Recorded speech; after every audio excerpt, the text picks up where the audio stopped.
Hello दोस्तों, history with Anand sir मेरे इस यूट्यूब चैनल पर आप लोगों का स्वागत है। झारखंड के इतिहास को हम लोग आगे बढ़ाते हैं और अब हम लोग झारखंड में स्वतंत्रता आंदोलन को जो है सो देखना स्टार्ट करेंगे। गांधी के नेतृत्व में गांधीवादी युग में झारखंड में जो स्वतंत्रता आंदोलन जो चला, तो झारखंड की क्या भूमिका रही, इसमें झारखंड के किन क्षेत्रों में किस प्रकार की गतिविधियों को अंजाम दिया गया, कौन कौन से क्षेत्रीय नेता हमारे यहाँ हुए, इन सब चीज़ों पर जो है सो हम लोग चर्चा अब करेंगे। आज हम लोग गांधी जी के झारखंड आगमन के संबंध में बात करेंगे और देखेंगे कि कैसे गांधी का जो है सो झारखंड में आगमन हुआ और फिर किस प्रकार की घटनाएं जो है सो झारखंड में घटी। अब देखिए, 1915 में गांधी जी जो है सो दक्षिण अफ्रीका से भारत लौटे। भारत लौटने के पश्चात अपने गुरु है ना, उनके जो राजनीतिक गुरु थे गोपाल कृष्ण गोखले, तो गोपाल कृष्ण गोखले ने गांधी जी को यह सलाह दी कि वो पूरे भारत का जो है सो भ्रमण करें और देश को समझने का जो है सो प्रयास करें। तो हम लोग पाते हैं कि 1915 में गांधी जी जब भारत आए तो उन्होंने भारत का जो है सो भ्रमण आरंभ किया, देश का भ्रमण आरंभ किया। 1 वर्ष तक पूरे भारत में वो घूमे, देश की परंपराओं को, यहाँ के लोगों के जीवन स्तर को उन्होंने समझने का जो है सो प्रयास किया। इसी दौरान 1916 में हम लोग पाते हैं कि होम रूल आंदोलन पूरे भारत में चल रहा था। होम रूल आंदोलन जिसमें हम लोग देखते हैं कि एक ओर एनी बेसेंट इस आंदोलन का नेतृत्व कर रही थीं, तो दूसरी ओर तिलक के द्वारा इस आंदोलन का नेतृत्व किया जा रहा था। तो जब पूरे देश में होम रूल आंदोलन जब चल रहा था, तो होम रूल आंदोलन में हम लोग देखते हैं कि विभिन्न पत्र पत्रिकाओं के माध्यम से, है ना, आंदोलन चलाने का एक तरीका पत्र पत्रिकाओं के माध्यम से भी जो है सो सुनिश्चित करना था। और इसी क्रम में हम लोग पाते हैं कि मौलाना अबुल कलाम आज़ाद जो कलकत्ता में 2 पत्र जो है सो प्रकाशित करते थे, अल हिलाल और अल विलाग, इन दोनों पत्रों के माध्यम से हम लोग देखते हैं कि मौलाना अबुल कलाम आज़ाद भी होम रूल आंदोलन में अपनी भूमिका जो है वो निभा रहे थे। इन दोनों पत्रों के माध्यम से अबुल कलाम आज़ाद साम्राज्यवादी नीतियों की आलोचना भी जो है सो करते थे। तो कहा जाता है कि इन्हीं दोनों पत्रों में कुछ आपत्तिजनक लेख लिखने के कारण ब्रिटिश सरकार के द्वारा उनको कलकत्ता से निर्वासित कर दिया गया और नज़रबंदी में जो है सो उनको रहने का जो है सो आदेश जारी किया गया। और इसी क्रम में 1916 में मौलाना अबुल कलाम आज़ाद रांची पहुँचे। रांची में वो कई वर्षों तक रहे। 1916 से लेकर 1919 तक वो रांची में नज़रबंदी का जो है सो जीवन जिए और फिर जनवरी 1920 में जब नज़रबंदी हटा लिया गया, तब 1920 में जनवरी 1920 में वो कलकत्ता जो है सो वापस लौटे। इस बीच उन्होंने क्या किया, तो हम लोग पाते हैं कि मौलाना अबुल कलाम आज़ाद जो थे, तो जब रांची में वो आए, जब वो रांची स्टेशन में जब उतरे, तो कहा जाता है कि हजारों की संख्या में लोग उनके दर्शन के लिए जो है सो एकत्रित हुए थे। हम लोग पाते हैं कि आरंभ में मोहराबादी को उन्होंने अपना जो है सो ठिकाना बनाया और वहाँ से वो अक्सर जो है सो अपर बाजार के जामा मस्जिद में नमाज पढ़ने के लिए आते थे। अब हम लोग पाते हैं कि मोहराबादी से फिर उन्होंने जामा मस्जिद के पास ही जो है सो एक मकान किराए पर ले लिया और वहीं पर जो है सो वो रहने लगे। फिर बाद में मोहराबादी में ही वापस जो है सो उन्होंने रहना आरंभ किया। अब रांची में रहने के दौरान हम लोग पाते हैं कि मौलाना अबुल कलाम आज़ाद जो हैं वो यहाँ के लोगों के मन में स्वतंत्रता का अलख भी जगाते रहे। मौलाना अबुल कलाम आज़ाद राष्ट्रीय स्तर के पहले ऐसे नेता थे जिन्होंने झारखंड की जनता में स्वतंत्रता का अलख जगाया। हम लोग देखते हैं 1914-18 के बीच जब प्रथम विश्व युद्ध चल रहा था, तो प्रथम विश्व युद्ध के दौरान जब तुर्की पराजित हुआ तो ब्रिटिश सरकार के द्वारा जो है सो उसका जश्न मनाया जा रहा था। इस जश्न के विरोध में मौलाना अबुल कलाम आज़ाद और उनके सहयोगियों के द्वारा काला बिल्ला जो है सो लगाया गया था। काला बिल्ला लगाकर इस जश्न का जो है सो विरोध मौलाना अबुल कलाम आज़ाद के द्वारा जो है सो किया गया। मौलाना अबुल कलाम आज़ाद की अपनी एक स्पष्ट विचारधारा थी। वो अलग तरीके से किसी भी चीज़ को देखते थे। हम लोग पाते हैं कि भारत में जो शिक्षा का स्तर था तो शिक्षा के स्तर को कैसे सुधारा जाए, खास करके मुस्लिम समाज में जो शैक्षणिक पिछड़ापन है उस शैक्षणिक पिछड़ेपन को कैसे दूर किया जाए, इस ओर जो है सो उन्होंने ध्यान दिया। और हम लोग देखते हैं कि 1917 में रांची में उन्होंने अंजुमन इस्लामिया और मदरसा इस्लामिया नामक मदरसों की जो है सो स्थापना की। इसके माध्यम से उन्होंने शैक्षणिक विकास, मुस्लिम समाज में जो शैक्षणिक पिछड़ापन था उसको दूर करने का जो है सो प्रयास अपने तरीके से किया।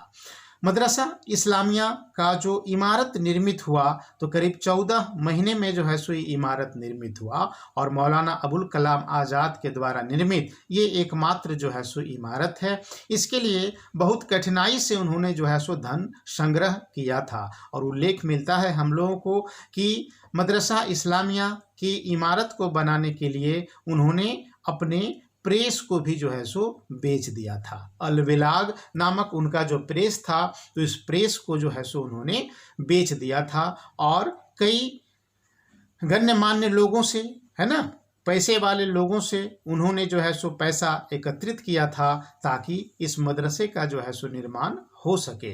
और कहा जाता है कि पैसा कलेक्शन को लेकर के जब एक सभा का आयोजन उनके द्वारा रांची में जब किया गया तो बिपिन चंद्र पाल भी उस सभा में जो है सो मौजूद थे और बिपिन चंद्र पाल के द्वारा भी एक निश्चित राशि जो है सो मौलाना अबुल कलाम आज़ाद को उपलब्ध कराई गई थी ताकि मदरसा प्रॉपर वे में जो है सो निर्मित हो सके और बच्चों को जो है सो वहाँ पर शिक्षा प्रदान किया जा सके। हम लोग देखते हैं क्या कि ये जो मौलाना अबुल कलाम आज़ाद थे तो मौलाना अबुल कलाम आज़ाद की झारखंड स्वतंत्रता आंदोलन में भूमिका किस प्रकार की रही, इसका महत्व क्या है, तो सबसे इम्पॉर्टेंट चीज़ आप जो है सो ध्यान में रखिएगा वही कि मौलाना अबुल कलाम आज़ाद राष्ट्रीय स्तर के पहले ऐसे नेता हुए जिन्होंने झारखंड की जनता में स्वतंत्रता का अलख जगाने का प्रयास किया था। अब रांची में मौलाना अबुल कलाम आज़ाद के जो सहयोगी रहे जिन्होंने उनको सहयोग किया तो कई लोगों का नाम हम लोगों को जो है सो मिलता है जिनमें कुछ नाम इम्पॉर्टेंट है परीक्षा की दृष्टि से, तो उसको आप ध्यान में रखिएगा। जैसे नागरमल मोदी और गुलाब तिवारी, नागरमल मोदी और गुलाब तिवारी का जो है सो विशेष सहयोग रहा रांची में निर्वासन के दिनों में। मौलाना अबुल कलाम आज़ाद जो रह रहे थे तो इन दोनों के द्वारा कई प्रकार से जो है सो उनकी सहायता की गई थी। उनकी विचारधारा को प्रसारित करने में इन दोनों की जो है सो प्रमुख भूमिका रही थी। खास करके शिक्षा को लेकर के एक स्पष्ट जो उनकी विचारधारा थी तो उसके प्रचार प्रसार में नागरमल मोदी और गुलाब तिवारी की भी प्रमुख भूमिका रही। इस विचारधारा का महत्व इस बात में निहित है कि स्वतंत्रता के पश्चात मौलाना अबुल कलाम आज़ाद को ही भारत का पहला शिक्षा मंत्री भी जो है सो बनाया गया था। शिक्षा मंत्री बनने का जो है सो गौरव इनको प्राप्त हुआ था। तो नागरमल मोदी के साथ साथ गुलाब तिवारी और इसके अतिरिक्त मोहम्मद अली, है ना, इनके सहयोगियों में शामिल थे। फिर डॉक्टर पूर्ण चंद्र मित्र जो हैं इनके सहयोगियों में शामिल थे। देवकी नंदन प्रसाद इनके सहयोगियों में शामिल थे। ठीक है, तो मौलाना अबुल कलाम आज़ाद के इन सहयोगियों का नाम जो है सो आपको परीक्षा की दृष्टि से ध्यान में रखना है। अब हम लोग पाते हैं क्या कि 1917 में जो चंपारण जो सत्याग्रह हुआ तो चंपारण सत्याग्रह का नेतृत्व महात्मा गांधी के द्वारा किया गया। राजकुमार शुक्ल के द्वारा चंपारण आने का उनको जो है सो आमंत्रण दिया गया था और उसी प्रकार से हम लोग देखते हैं क्या कि झारखंड के श्याम कृष्ण सहाय के द्वारा गांधी जी को झारखंड आने का भी जो है सो आमंत्रण दिया गया था। तो पहली बार जब जून 1917 में महात्मा गांधी जो रांची आए तो चंपारण सत्याग्रह के दौरान ही वो जो है सो रांची आए थे और कहा जाता है कि चंपारण सत्याग्रह का पूरा रूपरेखा जो है वो रांची में ही जो है सो उन्होंने तैयार किया था। अब उस समय में क्या था कि जो बिहार था या हमारा जो झारखंड है या आज का जो उड़ीसा है वो एक ही प्रांत हुआ करता था और उसके जो लेफ्टिनेंट गवर्नर थे जिनका नाम एडवर्ड गेट था, तो एडवर्ड गेट से मिलने के लिए जो है सो गांधी जी रांची आए थे।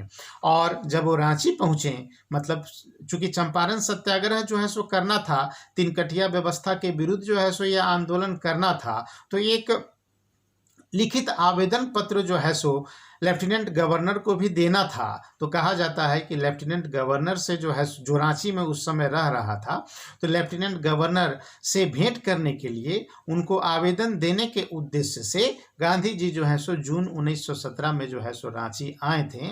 और जब गांधी जी रांची आए तो यह अफवाह फैला कि उनको गिरफ्तार किया जा सकता है ना। लेकिन जब महात्मा गांधी एडवर्ड गेट से जब मिले और एडवर्ड गेट ने गांधी के विचारों को जब जाना तो उनसे वो काफ़ी प्रभावित हुआ और उन्होंने एक कमेटी का जो है सो गठन किया और गांधी जी से आग्रह किया एडवर्ड गेट ने कि इस कमेटी में आप भी जो है सो शामिल रहिए। और कहा जाता है कि इसी कमेटी की सिफारिश पर जो है सो तिनकटिया पद्धति को जो है सो समाप्त किया गया और चंपारण के नील किसानों को जो है सो राहत मिला। तो ये गांधी जी की यात्रा थी झारखंड में, पहली यात्रा जो जून 1917 में हुई थी। 1917 से लेकर 1940 तक गांधी जी 12 बार जो है सो झारखंड आए थे। अलग अलग समय पर अलग अलग उद्देश्यों को लेकर गांधी जी का जो है सो झारखंड आगमन हुआ था।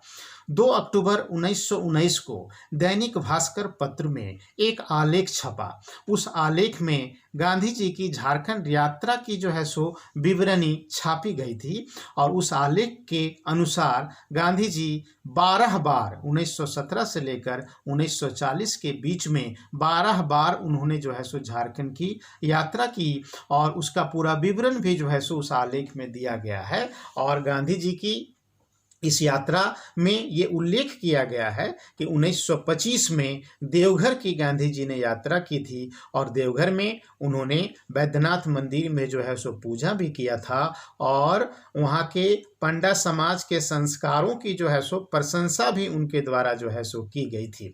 उन्होंने स्पष्ट रूप से कहा कि बैद्यनाथ मंदिर में किसी जाति पाति का कोई भेद नहीं है, कोई भी व्यक्ति चाहे वो किसी भी वर्ण या जाति का हो वो मंदिर प्रांगण में आ सकता है, वो पूजा कर सकता है। यहाँ इस प्रकार का कोई भेद नहीं किया जाता। तो इसको लेकर के पंडा समाज के लोगों की तारीफ जो है सो गांधी जी के द्वारा की गई थी।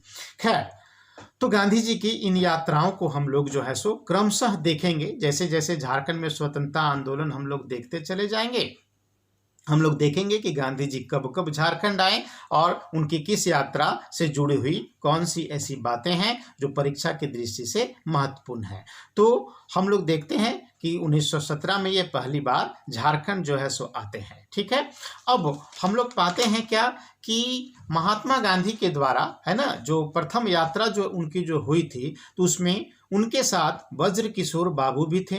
वज्र किशोर बाबू जो थे ये गांधी जी के साथ उनकी छाया की तरह जो है सो हमेशा उनके साथ रहते थे और झारखंड में गांधी जी की प्रथम यात्रा के दौरान वज्र किशोर बाबू और कस्तूरबा गांधी और उनके पुत्र देवदास गांधी भी उनके जो है सो साथ थे। ठीक है, अब हम लोग पाते हैं कि भारत में जो क्रांतिकारी गतिविधियां जो चल रही थी, भारत में क्रांतिकारी गतिविधियों को समाप्त करने, उसको नियंत्रित करने के उद्देश्य से 1917 में सिडनी रॉलेट की अध्यक्षता में एक कमेटी का जो है सो गठन किया गया था और इस कमेटी ने 1918 में जो है सो अपनी रिपोर्ट दी थी और इस रिपोर्ट के आधार पर 1919 में एक अधिनियम जो है सो बनाया गया, एक एक्ट जो है सो बनाया गया जिसको हम लोग रॉलेट एक्ट के नाम से जो है सो जानते हैं।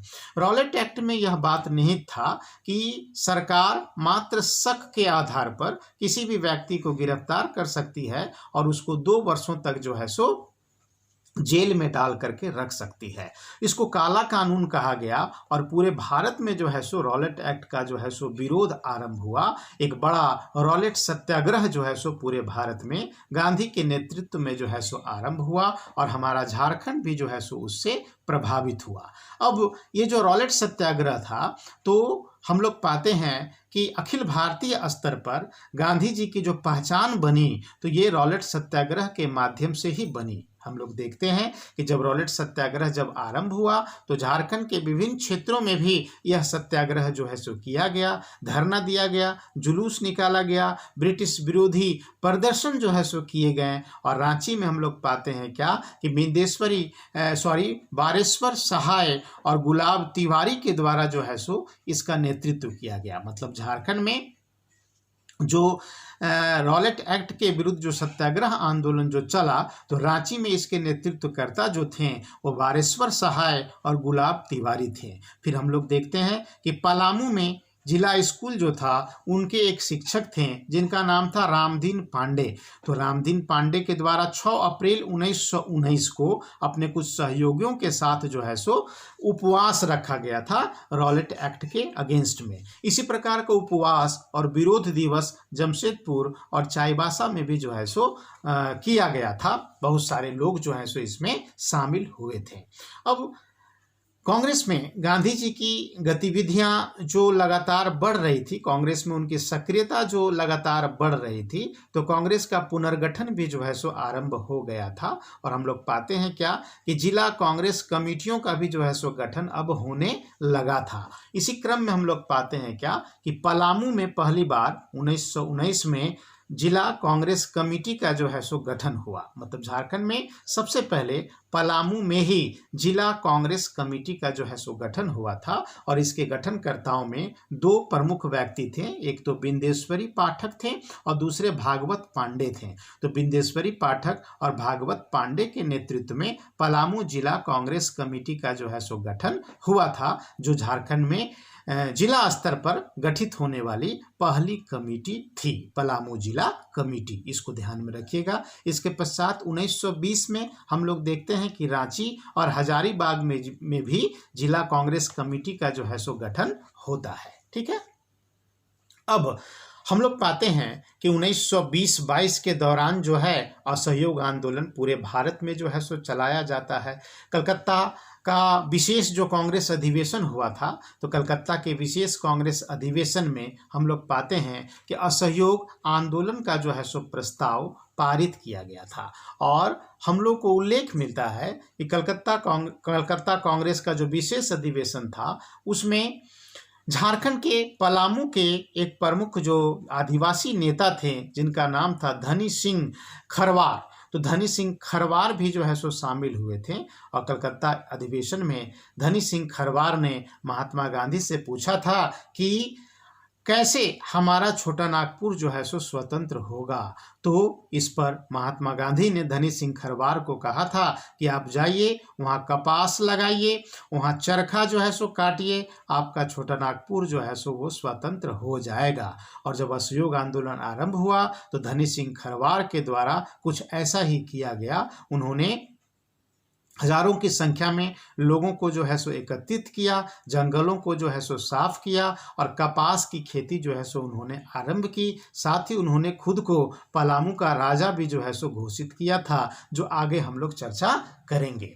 अब ये जो असहयोग आंदोलन जब आरंभ हो गया 1920-22 के दौरान तो झारखंड के विभिन्न क्षेत्रों में भी जो है सो इसका प्रभाव पड़ा। बहुत सारे क्षेत्रीय जो नेता थे उन्होंने अपने अपने स्तर से असहयोग आंदोलन को आगे बढ़ाने का कार्य किया। असहयोग आंदोलन में गांधी जी के द्वारा हम लोग पाते हैं क्या कि एक कार्यक्रम तैयार किया गया था। यह कार्यक्रम जो था वो 2 भाग में था, नकारात्मक कार्यक्रम के रूप में और सकारात्मक कार्यक्रम के रूप में। ठीक है।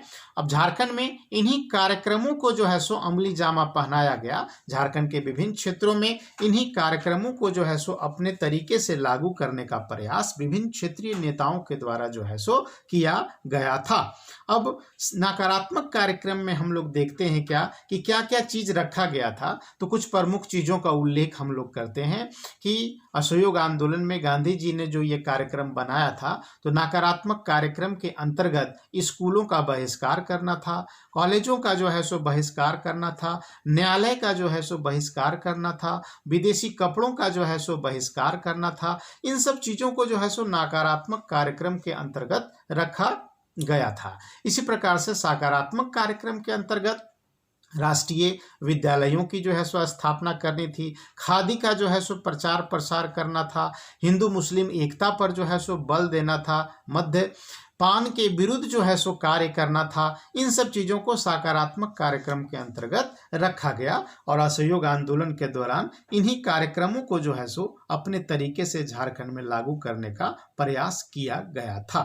गांधी जी को पता था, जैसे गांधी जी ने जो कार्यक्रम तैयार किया था, तो करीब करीब गांधी के नेतृत्व में जो भी आंदोलन भारत में हुआ, उनमें इन कार्यक्रम के इन तत्वों को जो है सो रखा जाता था। गांधी जी का मुख्य बल हिंदू मुस्लिम एकता पर रहा, गांधी जी का मुख्य बल चरखा के प्रचार प्रसार पर रहा, गांधी जी का मुख्य बल अस्पृश्यता के उन्मूलन पर रहा, गांधी जी का मुख्य बल मद्यपान के विरुद्ध आंदोलन चलाने पर रहा। गांधी जी को पता था कि भारत को अगर स्वतंत्र कराना है, तो भारत को स्वतंत्र कराने के लिए हिंदू और मुसलमानों के बीच में परस्पर एकता का होना जो है सो आवश्यक है। दोनों के सामूहिक प्रयासों से ही जो है सो अंग्रेजों के विरुद्ध हम लोग आंदोलन चला सकते हैं और उसमें सफल हो सकते हैं। इसलिए हिंदू मुस्लिम एकता पर उन्होंने विशेष रूप से जो है सो जोर दिया। हम लोग पाते हैं कि उस जमाने में छुआछूत का जो है सो माहौल बहुत ज़्यादा ही खराब था, बड़ा ही गंभीर था। छुआछूत का जो भावना था वो समाज में बहुत गहराई से जो है सो बैठा हुआ था। अब गांधी जी अगर कोई आंदोलन स्टार्ट करेंगे और उसमें अगर कोई ब्राह्मण कहेगा कि भाई मैं इस अमुक जाति के साथ आंदोलन में शामिल नहीं हो सकता, तब तो आंदोलन सफल नहीं हो सकता था। तो इसीलिए छुआछूत का जो है सो गांधी ने विरोध किया और राष्ट्रीय स्वतंत्रता आंदोलन में के समानांतर सामाजिक क्षेत्र में भी वह छुआछूत के अगेंस्ट में जो है सो काम करते रहें, ताकि जो है सो कोई भी आंदोलन हम आरंभ करें तो एक बड़ी जन भागीदारी उसमें जो है सो सुनिश्चित हो सके। इसी प्रकार से चरखा का प्रचार प्रसार, खादी का जो निर्माण करना है, ये एक प्रकार से आत्मनिर्भरता की भावना भरने के जो है सो समान था और एक आत्मनिर्भर व्यक्ति ही जो है सो स्वतंत्रता का जो है सो समर्थक हो सकता था। तो गांधी जी का मुख्य बल जो है वो चरखा के प्रचार प्रसार पर रहा, खादी के प्रचार प्रसार पर रहा, क्योंकि इसके माध्यम से ब्रिटिश साम्राज्य की अर्थव्यवस्था की जड़ पर ही चोट की जा सकती थी। क्योंकि भारत का जो बाजार था, तो मुख्य रूप से हम लोग पाते थे कि ब्रिटिश जो माल भारतीय बाजार में जो बिकता था, उसमें मुख्य रूप से ब्रिटिश कपड़ा होता था और ब्रिटिश कपड़े के व्यापार से ही जो है सो ब्रिटिश सरकार सबसे ज़्यादा जो है सो लाभ प्राप्त करती थी। अगर घर घर में चरखा पहुंच जाए, अगर घर घर में लोग जो है सो खुद ही कपड़ा पहनने लगें, बनाने लगें और उसको पहनने लगें, तो ब्रिटिश कपड़ा जो है सो भारत में नहीं बिकने लगेगा और इससे भारत जैसे बड़े साम्राज्य का जो निर्माण अंग्रेजों के द्वारा किया गया था, वो अब उनके लिए लाभकारी नहीं रह जाएगा और भारत छोड़ने के लिए उनको बाध्य होना पड़ेगा। तो कहने का मतलब कि चरखा और खादी है ना, ये साधारण सी दिखने वाली जो ये चीज़ है, तो इसमें इतनी शक्ति थी जो ब्रिटिश साम्राज्य की जड़ों को ही जो है सो हिला सकती थी। इसीलिए महात्मा गांधी का मुख्य बल चरखा और खादी के प्रचार प्रसार पर रहा और गांधी ने अपने हर आंदोलन में जो है सो इसको शामिल किया। इसी प्रकार से भारत का एक बहुत बड़ा वर्ग था जो मद्यपान में जो है सो लिप्त था। अब इस प्रकार का मद्यपान का अगर स्थिति रहेगा तो कोई भी आंदोलन में जन भागीदारी सुनिश्चित नहीं हो पाएगी प्रॉपर वे में। तो मद्यपान के विरुद्ध मद्य निषेध के लिए जो है सो कार्य करना होगा और ऐसा गांधी जी ने किया। यही वजह है कि इन चीज़ों को जो है सो सकारात्मक कार्यक्रम के अंतर्गत गांधी के द्वारा रखा गया। अब झारखंड में जो आंदोलन का जो विस्तार हुआ, तो जैसे परीक्षा में हम लोगों को ध्यान में रखना है कि पलामू है तो पलामू में कौन कौन से नेतृत्वकर्ता हुए, किस प्रकार की घटनाएं जो है सो घटी पलामू में, रांची में क्या कुछ घटा, हजारीबाग में क्या कुछ घटा। तो अपने नेक्स्ट वीडियो में हम लोग विस्तार को देखेंगे कि असहयोग आंदोलन के दौरान झारखंड में कौन कौन सी प्रमुख घटनाएं परीक्षा की दृष्टि से घटी थी और उसको हम लोग ध्यान में रखेंगे। आज के लिए इतना ही, धन्यवाद।